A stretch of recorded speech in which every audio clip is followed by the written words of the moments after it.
Yajnavalkya and Maitreyi Part 1. We say that day is indeed a bad day on which you do not hear the name of the Lord. But a cloudy day is not a bad day at all. Yajnavalkya was a great sage. You know, the Shastras in India enjoin that every man should give up the world when he becomes old. So Yajnavalkya said to his wife, "My beloved, here is all my money, all my possessions, and I am going away." She replied, "Sir, if I had this whole earth full of wealth, would that give me immortality?" Yajnavalkya said, "No, it will not. You will be rich, and that will be all. But wealth cannot give us immortality." She replied, "What shall I do to gain that through which I shall become immortal? If you know, tell me." Yajnavalkya replied, "You have been always my beloved. You are more beloved now by this question. Come, take your seat, and I will tell you, and when you have heard, meditate upon it." He said, "It is not for the sake of the husband and the wife who loves the husband, but for the sake of the Atma that she loves the husband because she loves the self. None loves the wife for the sake of the wife because it is but because one loves the self that one loves the wife. None loves the children for the children, but because one loves the self, therefore one loves the children. None loves wealth on account of the wealth, but because one loves the self, therefore one loves wealth. None loves the Brahmin for the sake of Brahmin, because one loves the self, one loves the Brahmin. So none loves the Kshatriya for the sake of the Kshatriya, but because one loves the self. Neither does anyone love the world on account of the world, but because one loves the self. None similarly loves the gods on account of the god, but because one loves the self. None loves a thing for that thing's sake, but it is for the self that one loves it. This self, therefore, is to be heard, reasoned about, and meditated upon. O my Maitri, when that self has been heard, when that self has been seen, when that self has been realized, then all this becomes known. What do we get then? Before us, we find a curious philosophy. The statement had been made that every love is selfishness in the lowest sense of the word. Because I love myself, therefore I love another. It cannot be. There have been philosophers in modern times who have said that self is the only motive power in the world. That is true, and yet it is wrong. But this self is but the shadow of that real self which is behind. It appears wrong and evil because it is small. That infinite love for the self, which is the universe, appears to be evil, appears to be small because it appears through a small part. Even when the wife loves the husband, whether she knows it or not, she loves the husband for that self. It is selfishness as it is manifested in this world, but that selfishness is really but a small part of that selfness. Whenever one loves, one has to love in and through the self. This self has to be known. What is the difference?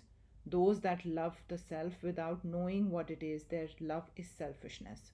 Those that love knowing what that self is, their love is free, they are sages. Him the Brahmin gives up who sees the Brahmin anywhere else but in the self. Him the Kshatriya gives up who sees the Kshatriya anywhere else but in the self. The world gives him up who sees this world anywhere but in that Atma. The God gives him up who loves the God knowing them to be anywhere else but in the Atma. Everything goes away from him who knows everything as something else except the Atma. These Brahmins, these Kshatriyas, this world, these gods, whatever exists, everything is that Atma. Thus he explained what he means by love. Every time we particularize an object, we differentiate it from the self. I am trying to love a woman. As soon as that woman is particularized, she is separated from the Atma, and my love for her will not be eternal but will end in grief. But as soon as I see that woman as the Atma, that love becomes perfect and will never suffer. So with everything. As soon as you are attached to anything in the universe, detaching it from the universe as a whole, from the Atma, there comes a reaction. With everything that we love outside the self, Grief and misery will be the result. If we enjoy everything in the self and as the self, no misery or reaction will come. This is perfect bliss.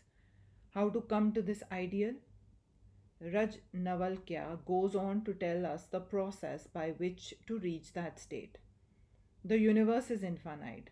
How can we take every particular thing and look at it as the Atma without knowing the Atma? As with a drum, when we are at a distance, we cannot catch the sound. We cannot conquer the sound. But as soon as we come to the drum and put our hand on it, the sound is conquered. When the conch shell is being blown, we cannot catch or conquer the sound until we come near and get hold of the shell, and then it is conquered. When the veena is being played, when we have come to the veena, we get to the center whence the sound is proceeding. As when someone is burning damp fuel, smoke and sparks of various kinds come, even so from this great one has been breathed out knowledge.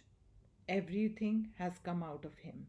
He breathed out, as it were, all knowledge. As to all water, the one goal is the ocean. As to all touch, the skin is the one center. As of all smell, the nose is the one center. As of all taste, the tongue is the one goal. As of all form, the eyes are the one goal. As of all sounds, the ears are the one goal. As of all thought, the mind is the one goal. As of all knowledge, the heart is the one goal. As of all work, the hands are the one goal. As of and a morsel of salt put in the sea water melts away, and we cannot take it back. Even so, Maitri, is this universal being eternally infinite, all knowledge is to him. The whole universe rises from him and again goes down into him. No more is there any knowledge, dying, or death. We get the idea that we have all come just like sparks from him, and when you know him, then you go back and become one with him again. We are the universal.